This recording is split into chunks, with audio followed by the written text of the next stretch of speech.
Podcast Polda Jogja. Halo seluruh Jogja, bertemu lagi bersama saya Bribda Harlisa Dinda Lestari dalam acara Polkes Polisi Punya Podcast. Untuk itu seluruh Jogja, jangan lupa follow akun media sosial @poldajogja dan jangan lupa untuk like, komen, serta subscribe channel YouTube Polda Jogja biar gak ketinggalan berita-berita terkini dari kita. Ya, seluruh Jogja, hari ini saya sedang bersama dengan bintang tamu atau narasumber. Mungkin kalau seluruh Jogja sering melihat konferensi pers di Polda Jogja yang pastinya sudah tidak asing lagi nih dengan bintang tamu atau narasumber kita hari ini. Biasanya beliau itu memakai baju warna gelap, warna hitam, berdiri di belakang, terus menggerakkan tangannya mengikuti orang yang sedang berbicara di depannya. Pastinya sudah ketahuan ya siapa narasumber kita hari ini. Untuk itu, yuk langsung aja kita kenalan dengan beliau. Selamat siang Mas Ihsan. Selamat siang Mbak Dinda. Iya, manggilnya Mas atau Pak atau gimana nih? Mas aja. Oh, Mas aja ya, karena masih muda. Oke, Mas Ihsan gimana kabarnya? Alhamdulillah baik. Alhamdulillah baik. Yang pastinya seluruh Jogja di rumah pasti ingin kenalan lebih dekat dengan Mas Ihsan. Mungkin bisa menyapa seluruh Jogja Mas Ihsan yang ada di rumah dan bisa perkenalan juga tentunya. Ya, halo seluruh Jogja. Perkenalkan, nama saya Ihsan Marvel Khairullah. Seluruh Jogja bisa manggil saya Ihsan saja, mungkin kalau ketemu di jalan atau mungkin ketemu ketika di Polda, ketika konferensi pers, bisa menyapa. Bisa menyapa, oke. Mas Ihsan Marvel ya? Iya. Mas Ihsan Marvel sehari-hari lagi sibuk ngapain? Saya guru Mbak, jadi guru. saya setiap hari dari pagi sampai sore. Sebelum kesini tadi saya dari sekolah ngajar anak-anak di SLB, karena saya kan guru SLB, guru anak-anak sekolah anak-anak berkebutuhan khusus. Guru di Ya. SLB ya? Ya, Mas? di Cangkringan Mbak. Gimana? Di Cangkringan. Di Cangkringan. Itu SD, SMP apa?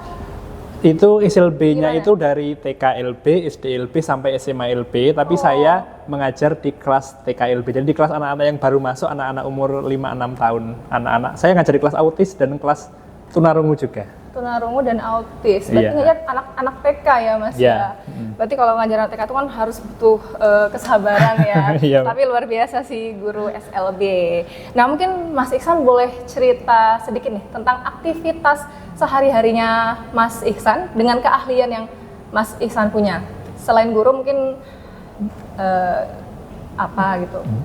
Ya, seperti yang tadi seperti Mbak Dinda sudah bilang, saya kan juga jadi juru bahasa isyarat di Polda. Jadi memang selain saya ngajar anak-anak di sekolah, kemudian saya juga jadi juru bahasa isyarat di beberapa acara seperti kemarin belum lama ini di Kominfo, kemudian di Polda, belum lama ini di Humas Pemda DIY, kemudian di beberapa semacam seminar atau webinar, dan saya juga jadi relawan di Gerkatin. Itu sebuah organisasi.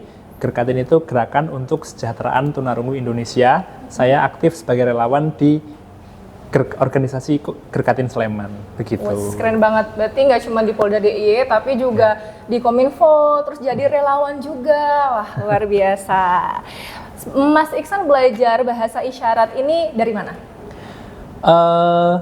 Saya otodidak sih Mbak, Otodidak. karena memang pertama bapak saya kebetulan tuli. Jadi saya itu CODA, Child of Deaf Adult. Jadi saya adalah anak dari seorang tuli, kemudian tapi bapak saya dulu tidak menempuh pendidikan formal. Jadi bapak saya tidak menggunakan bahasa isyarat yang baku.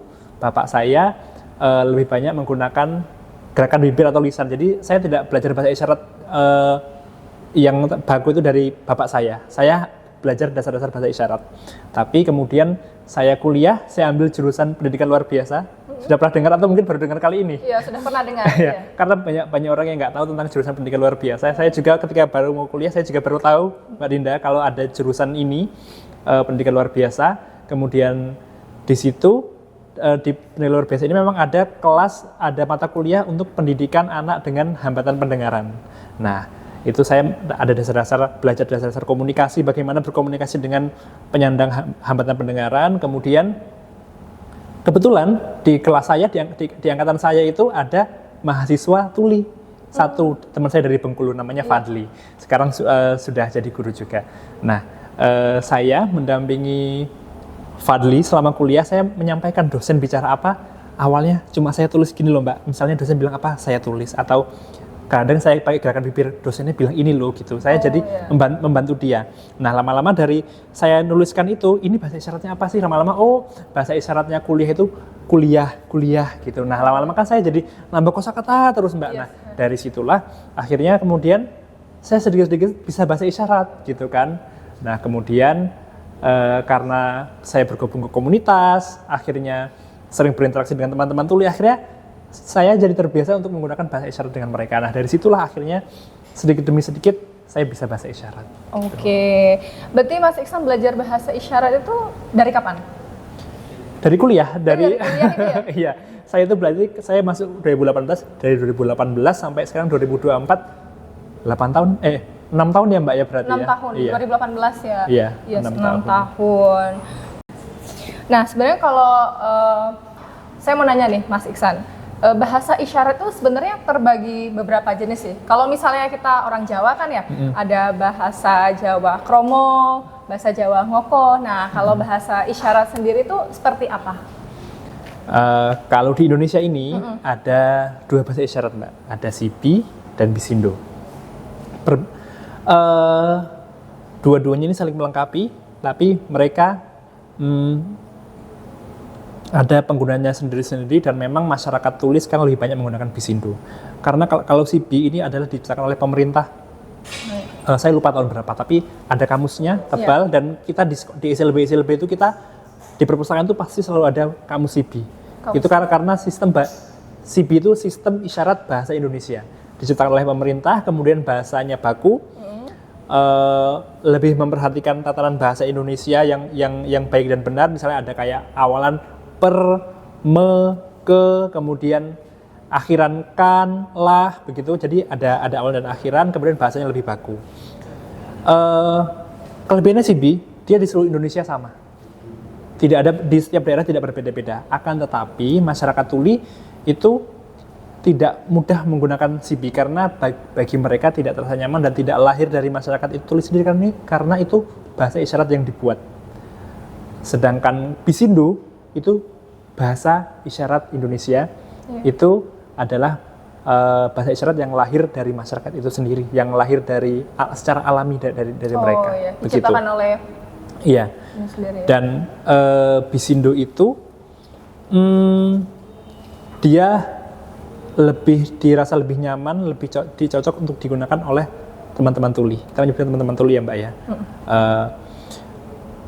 Secara tatanan bahasa, secara struktur kalimat, secara budaya, secara ekspresi, itu mereka lebih bisa berekspresi menggunakan Bisindo. Jadi sekarang di masyarakat ini lebih banyak menggunakan Bisindo. Gitu. Berarti kalau Sibi itu kan pemerintah. Ya, dari pemerintah. Ada kamus resminya. Kalau Bisindo ada kamusnya, cuman tipis dan tidak semua kosakata ada.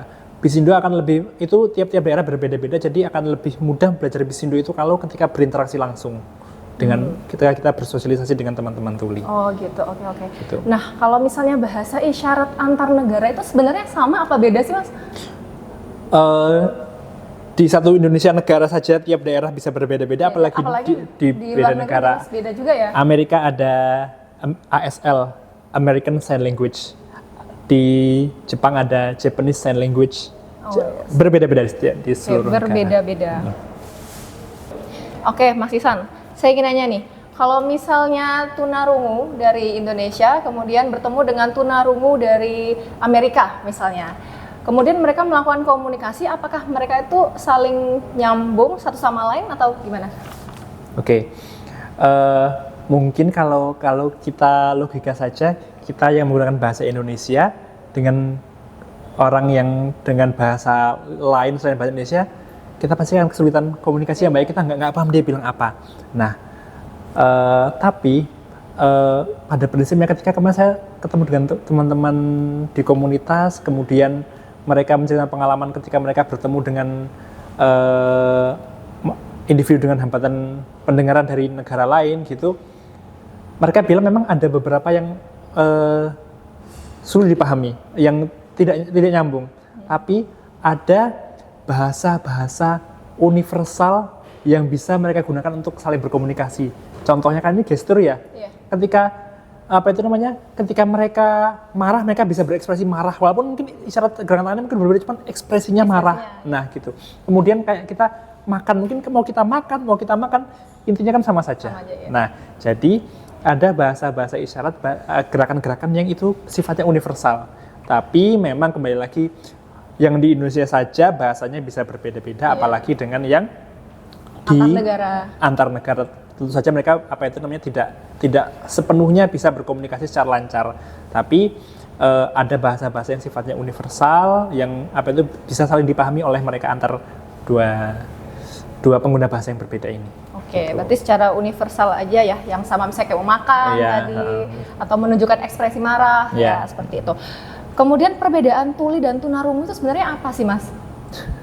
Oke, Mbak. Kalau saya sebagai mahasiswa pendidikan luar biasa, sebagai orang yang bergelut di bidang pendidikan untuk anak-anak berkebutuhan khusus, sebenarnya saya memandang tuli dan tunarungu itu sebenarnya sama saja. Sama aja. Intinya orang yang mengalami hambatan pada pendengarannya. Tapi mungkin bisa digunakan dalam konteks yang berbeda. Ketika kita di dunia akademis, kita di dunia keilmuan, mungkin kependidikan, kedokteran, mungkin kita akan lebih menggunakan bahasa tunarungu. Tapi teman-teman di komunitas, dari masyarakat tuli itu mereka makin kesini mereka lebih nyaman untuk dipanggil dengan sebutan tuli, dengan T besar. Seperti kayak di luar negeri itu deaf, D besar, begitu. Jadi itu adalah sebutan di budaya mereka lebih nyaman dipanggil seperti itu, karena kita tahu saja sebenarnya tunarungu itu kan tuna, dari bahasa tuna dan rungu. Tuno itu kan rugi ya, ada kekurangan. Nah, sedangkan rungu pendengaran, jadi seperti kayak ada yang kurang, ada yang tidak lengkap dari mereka. Nah, mereka lebih sekarang makin kesini, mereka lebih nyaman untuk dipanggil dengan sebutan tuli, gitu. Nah, ya. Okay. Jadi ketika teman-teman ketika bertemu dengan teman tuli di jalan atau mungkin di tempat-tempat umum, disapa saja, tidak apa-apa. Mereka mungkin, oh kamu tuli, gitu, bisa ditanyakan seperti itu. Nah, itu mereka akan lebih nyaman ketika dipanggil dengan sebutan tuli. Gitu. Tapi kalau kita di dunia akademisi, kita di forum ilmiah, sebenarnya sama saja. Kita tunarungu, tuli itu sama saja. Oke. Mas Ihsan, antara perbedaan nih, antara tunarungu dan tunawicara itu apa sih, Mas? Ya. Dari katanya saja sudah berbeda. Iya. Depannya sama-sama tuna ya, Mbak ya, sama-sama ada kekurangan, sama-sama ada kerugian. Nah, bedanya kalau rungu itu pendengaran, kalau tunawicara itu wicara berarti berbicara kan, Mbak ya, berarti. Nah, kalau yang saya pelajari dari keilmuan saya di pendidikan khusus atau pendidikan luar biasa, seorang tunawicara, seseorang yang mengalami hambatan ketika berbicara, penyebabnya ada banyak sekali. Pertama, penyebabnya jelas tadi ada hambatan di pendengaran, kemungkinan pertama. Kemungkinan kedua, dia ada di hambatan intelektual. Bisa saja dia misalnya IQ-nya di bawah rata-rata sehingga dia tidak mampu untuk berbicara secara verbal. Atau yang ketiga, kemungkinan dia mengalami autisme. Bisa juga anak-anak autis menjadi tunawicara, tidak berbicara secara verbal karena ada autisme. Kemudian bisa juga penyebabnya karena ada spastik atau kekakuan di organ wicaranya. Itu bisa juga menjadi kalau ini hambatan fisik, jadi menyebabkan dia jadi tidak berbicara. Jadi tunawicara itu bisa karena pendengaran, bisa karena intelektualnya, bisa juga karena dia ada gejala autisnya, atau mungkin karena ada spastik atau kekakuan, atau ada hambatan fisik di organ wicaranya, begitu. Nah, itu tadi untuk tunawicara penyebab mungkin ini. Nah, salah satunya adalah tadi pendengaran. Nah, itu pendengaran berarti kan dia adalah tunarungu atau tuli. Nah, orang yang tunawicara, dia tidak selalu tunarungu, karena penyebabnya bisa banyak. Tapi orang yang tuli atau tunarungu, mereka kemungkinan besar mereka adalah tunawicara. Karena tapi itu tidak bisa disamakan, karena tunarungu itu mereka kan tidak pernah mendengar. Tidak pernah mengalami rangsangan suara, sehingga kan kita itu, Mbak, kita ketika masih kecil kita itu bisa bicara karena kan kita menirukan orang tua kita, orang di sekitar kita bicara, kita menirukan suara-suara yang di sekitar kita sehingga kita bicara. Nah, ketika mereka tidak pernah mendengar, mereka sulit untuk berbicara juga. Tidak bisa menirukan, tidak bisa mengeluarkan suara, gitu. Sama saja ketika misalnya kita tidak pernah melihat, kemudian kita suruh mendeskripsikan gajah itu bentuknya seperti apa, atau mungkin yang sederhana kita tidak pernah melihat tapi kita disuruh menari, kan kita tidak bisa menirukan gerakan tarian itu seperti apa. Nah begitu. Jadi untuk tunarungu dan tunawicara itu kebanyakan orang awam di Indonesia ini bilang tunarungu itu ya tunawicara, atau bilangnya tunarungu tunawicara, padahal itu dua hal. Nggak selamanya juga ya. Iya, itu dua hal yang berbeda. Begitu. Tunawicara tidak selalu tunarungu, cuman tunarungu hampir bisa dipastikan dia tunawicara. Gitu. Oke, berarti secara garis besarnya seorang tunarungu itu kemungkinan besar tunawicara juga. Tapi tunawicara belum tentu dia tunarungu. Ya, Oke, gitu, seperti itu. Nah, Mas Ihsan, apa sih sebenarnya yang harus kita perhatikan jika kita itu ingin belajar bahasa isyarat? Ya, jelas kalau kita mau belajar bahasa isyarat, kita sebenarnya belajar dari sumbernya langsung. Sumbernya langsung itu siapa? Ya, teman-teman tuli ini. Karena mereka kan penuturnya langsung. Ketika Mbak Dinda mau belajar bahasa Inggris, pasti kan pengen belajarnya kan dari penutur langsung, dari native speaker kan ya. Nah, native speakernya bahasa isyarat itu ya teman-teman tuli gitu. Nah, ketika kita belajar bahasa isyarat, kalau misalnya kita kayak ikut pelatihan gitu ya Mbak ya, karena beberapa teman saya ada yang ikut pelatihan gitu, tapi karena pelatihan itu kan cuma berapa sesi, berapa pertemuan gitu, ketika tidak dipakai, sama saja ilmunya menguap. Bahasa itu kan bisa ketika terbiasa, karena diulang-ulang dipakai terus. Nah, ketika kita sering berinteraksi, sering berkomunikasi, sebenarnya itu nanti akan terbentuk dengan sendirinya. Jadi, kalau kata teman-teman tuli itu, kalau mau belajar bahasa isyarat, ya sini, gabung main sama kita. Gitu. Sama teman-teman tuli, ikutlah di komunitas. Sesekali sempatkan waktu luang di hari libur atau apa, main komunitas. Mereka baik-baik kok, mereka teman-teman yang menyenangkan sekali.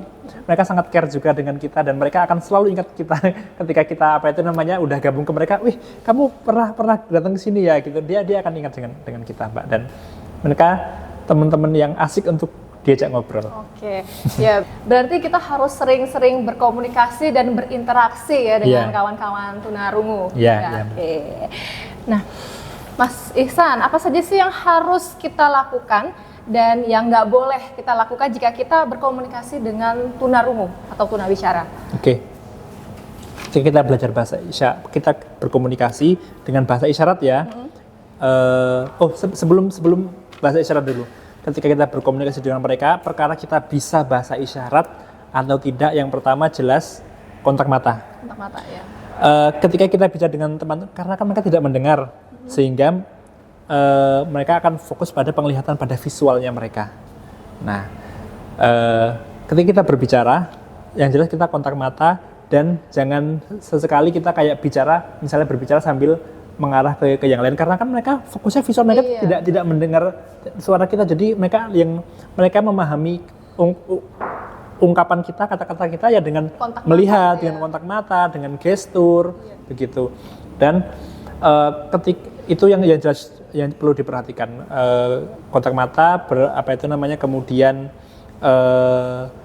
kita yang jelas dengan mereka kita harus ekspresif ya, misalnya ketika kita senang ya kita senang, ketika kita sedih ya kita ekspresinya sedih, karena kan mereka ekspresif sekali ya gitu.